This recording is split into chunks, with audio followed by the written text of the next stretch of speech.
The forest bordering the Miller farm was not a place of life, but a place of slow, quiet digestion. Even in the peak of a sweltering July, the sun's warmth never managed to penetrate the canopy. Instead, the light was filtered through the thick, waxy leaves until it was a sickly, underwater green that made the skin look jaundiced and the shadows look like ink. The ground was always slick, covered in a black, oily moisture that smelled of wet copper and ancient, undisturbed peat. It was the perfect stage for a game of hide-and-seek, provided you didn't mind the way the trees seemed to reposition themselves the moment you turned your head. Marcus was the one chosen to seek. He stood against the hangman's oak, a tree so twisted and scarred with knots that it looked like a frozen explosion of agony. He shut his eyes tight, pressing his forehead against the rough, freezing bark, and began the ritual. 10, 11, 12. His friends, Toby and Leo, had vanished into the dense undergrowth moments before. Toby, fueled by a frantic burst of adrenaline, ran until his lungs felt like they were filled with hot coals. He didn't want the shallow ditches or the hollow logs near the edge of the farm. He pushed deeper into the bruised part of the woods, where the bark of the trees turned a deep, necrotic purple. He found what he was looking for near a stagnant creek, a massive, upturned pine tree.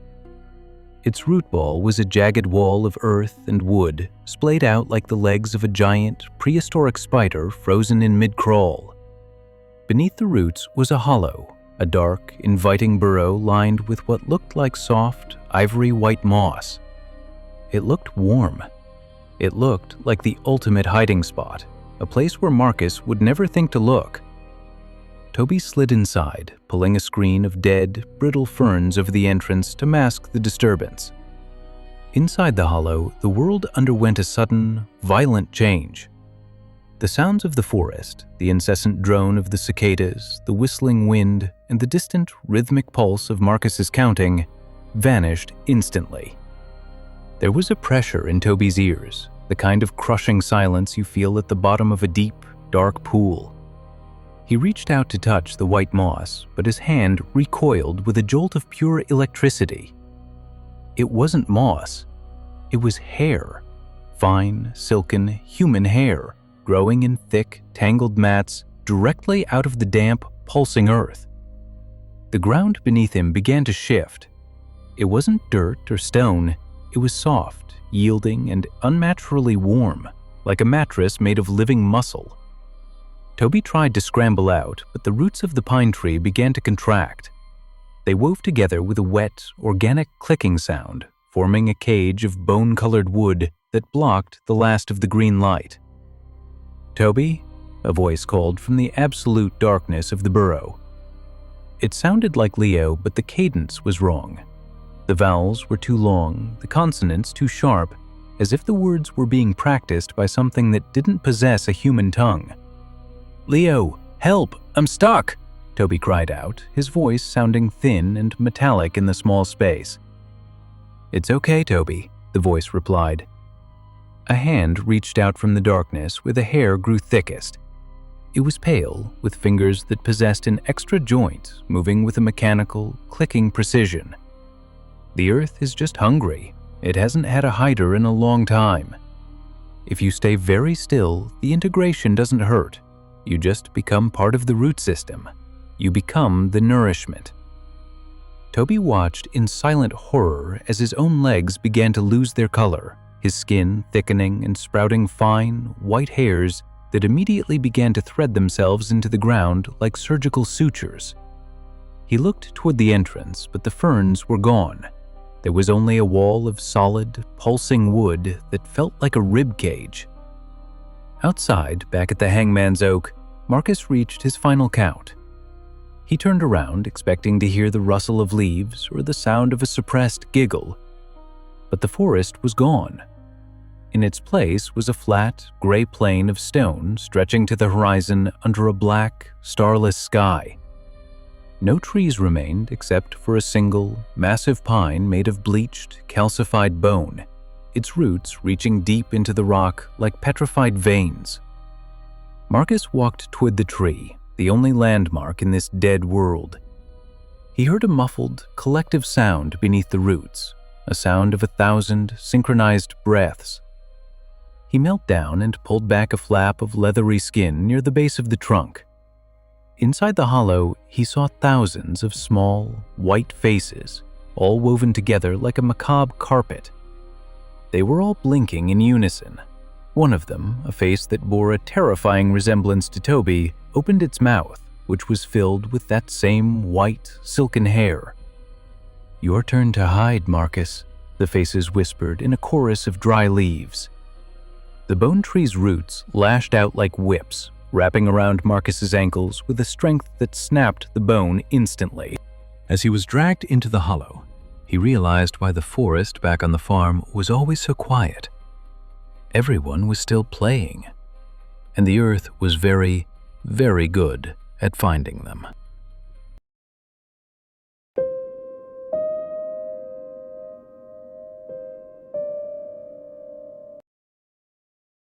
The manor did not merely occupy the valley, it seemed to exhale, a rhythmic, subterranean groan that vibrated through the floorboards and settled into the marrow of anyone brave enough to cross its threshold. It was a sprawling Victorian monstrosity of weeping wood and stained glass that looked like bruised eyes staring into the perpetual Oregon mist. Inside, the air was a stagnant soup of ozone, heated dust, and the cloying, sweet scent of rotting peaches, a smell that had no business existing in a house that had been sealed for 40 years. For Silas, the house was a labyrinth of opportunities. He was 10, possessed by a restless energy that the rain-drenched afternoon had only intensified. His sister, Clara, was older, more cynical, but even she couldn't resist the draw of a game. They decided on hide-and-seek, but not the version played in sunny suburban backyards. This was Sterling Manor hide-and-seek, where the shadows were deep enough to drown in. Clara stood in the grand foyer, her face pressed against a moth-eaten tapestry that depicted a hunt where the hounds had no eyes. Her voice was a steady, hollow pulse as she began to count. Silas didn't want the usual spots, the velvet-draped wardrobes or the dusty voids under the guest beds. He wanted the place his father had mentioned in hushed, drunken warnings, the maintenance corridor hidden behind the library's east wall. He found the access panel behind a portrait of a long-dead patriarch whose expression seemed to shift into a scowl as Silas slid the wood aside. He squeezed into the darkness, his ribs scraping painfully against cold brick and rusted iron rungs. Above him, the shaft stretched into a lightless infinity. Below, it was a black throat that felt as though it were actively pulling at his shoes. He began to climb, his breath coming in shallow, ragged gasps that sounded far too loud in the narrow space. 97, 98. Clara's voice was a ghost of a sound now, filtered through layers of lath, plaster, and ancient, dry-rotted timber. Silas reached a small wooden observation platform high above the library floor. A tiny slit in the wall provided a Judas hole, a relic from an era when servants were expected to be invisible observers. He pressed his eye to the wood, expecting to see Clara's small silhouette darting between the towering mahogany bookshelves. Instead, the library was filled with figures. They weren't ghosts made of light or mist. They were solid, gray entities standing in a perfect, concentric circle in the center of the room. Their heads were tilted back at a sharp, agonizing angle, staring directly up at the ventilation grate where Silas was perched. They had no eyes, just smooth, unbroken skin stretched over their sockets, yet Silas felt their collective gaze like a physical heat, a pressure that made the air in his lungs feel like lead. He tried to back away, but as he reached down with his foot, it met nothing but empty air. The iron rungs he had just climbed were gone. The ladder had vanished into a downward plunging void that felt as though it had no bottom. The air in the shaft began to vibrate with a low-frequency hum that bypassed his ears and rattled his teeth directly in his skull. Then, a presence manifested above him. A man was hanging upside down from the ceiling of the vent, his limbs elongated and bent at impossible, spider-like angles.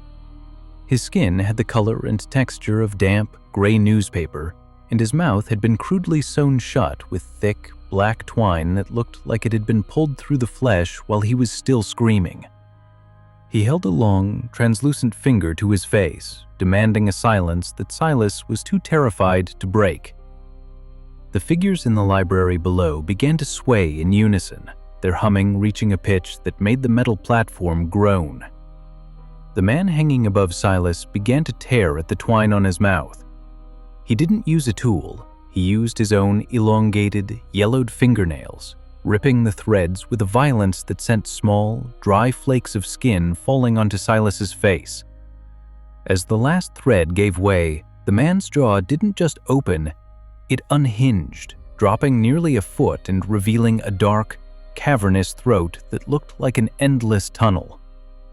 From that black cavity, Clara's voice emerged, perfect, clear, and full of the innocent joy of a child who had just found a prize. It didn't say, "found you." It began to recite Silas's own thoughts, his most private fears, and the exact time and date of a day that hadn't happened yet. The man reached out with fingers that felt like cold, wet wax. Silas tried to scream, but the air in the shaft had been sucked away, leaving him in a vacuum of his own terror. The house wasn't a building, it was a digestive tract, and Silas had crawled directly into the gullet. When the search party arrived 3 days later, they found the manor silent and the fog thicker than ever. They found Clara in the library, but she wasn't looking for Silas anymore. She was sitting on the floor, staring at the closed ventilation grate with a strange, fixed grin. In her lap was a spool of thick, black twine and a rusted needle. She was carefully stitching her own lips together, her hands moving with the practiced precision of someone who had been taught by a master. Silas was never found, but the workers who eventually came to tear the house down decades later reported something strange. They said that even after the walls were gone and the foundation was cracked, you could still hear a child's voice counting. But it didn't count to 100. It just kept going, into the thousands, as if the game was never meant to end.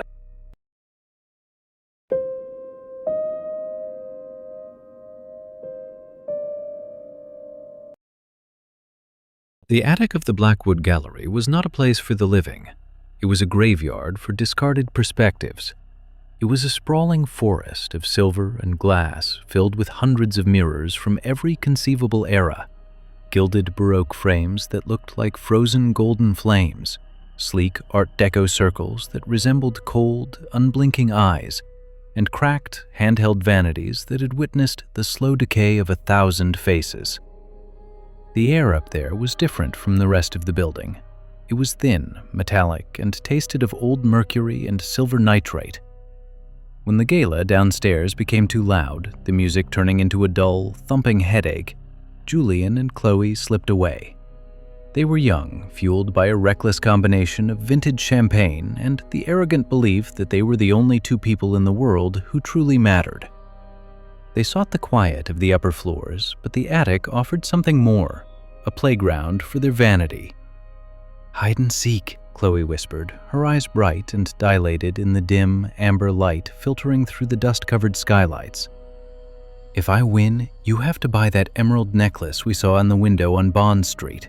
If you win, well, you won't."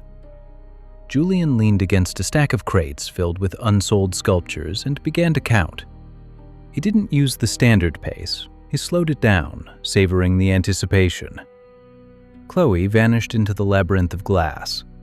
She moved with a feline grace, her silk dress rustling like a secret as she navigated the narrow paths between the towering frames. She found what she was looking for in the far corner of the attic, where the ceiling sloped down into a sharp angle. 7 tall, antique mirrors had been arranged in a tight circle facing inward.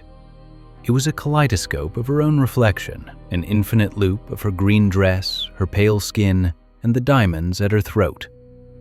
She stepped into the center of the circle, fascinated by the way her image repeated into a dark, shimmering infinity. But as she stood there, admiring the endless versions of herself, she realized that the seventh mirror, the oldest one with a frame of tarnished, blackened silver, was not behaving correctly. The mirror Chloe, in that specific frame, was not smiling. While the other 6 reflections mimicked her curiosity, the seventh was standing perfectly still. Her hands were pressed flat against the glass from the other side, her knuckles white with the force of the grip. Behind her, in the world within the reflection, the attic was on fire. Black, oily smoke curled around her feet, and the crates were nothing but glowing embers. The mirror Chloe's eyes were filled with a desperate, silent plea, her lips moving in a frantic prayer that produced no sound. Chloe reached out to touch the glass, her heart skipping a beat. The surface was not cold, as glass should be. It was burning hot. Suddenly, the mirror Chloe lunged forward. She didn't wait for the real Chloe to react. She reached through the silver, not as if it were glass, but as if it were a pool of liquid mercury. Her hands, scorched and blackened by the reflected fire, grabbed Chloe's wrists with a grip like molten iron. With a violent, bone-snapping jerk, Chloe was pulled into the silver. She tumbled onto the charred, soot-covered floor of the reflection. The air was thick with the suffocating smell of burning oil and old lead paint. The heat was blistering, a physical weight that threatened to peel the skin from her bones. She turned back to the mirror, screaming for help, but it was no longer a window to the attic. It was a solid, freezing wall of ice that distorted her view of the room she had just left, turning Julian's distant counting into a slow, demonic growl. On the other side, in the cool, quiet safety of the attic, the mirror Chloe stepped out of the frame. She smoothed her silk dress, which was now pristine and free of soot. She adjusted her hair with a mechanical precision that no human could achieve, and she practiced a smile in the remaining 6 mirrors, a smile that was just a fraction too wide, revealing a row of teeth that looked like jagged shards of glass. 89, 90, 91. Julian opened his eyes and began his search. He moved through the maze of mirrors, chuckling as he caught glimpses of himself. He eventually found her standing by the 7th mirror, her back to him, staring at the tarnished frame. "Found you," he laughed, reaching for her hand. "Yes," she said. Her voice was a perfect mimicry of Chloe's, but beneath it was a sound like a heavy stone being dragged over gravel.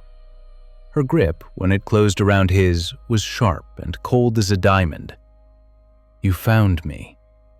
As they walked toward the stairs, leaving the forest of glass behind, Julian glanced back one last time. For a split second, a flicker of movement caught his eye. He saw the real Chloe behind the glass of the 7th mirror. She was screaming, her skin bubbling as the flames of the reflection finally caught her, her fingers melting as she clawed at the frozen surface of the ice glass. But when he blinked, the image was gone. There was only his own reflection, staring back with a jagged, predatory grin that didn't quite match his own.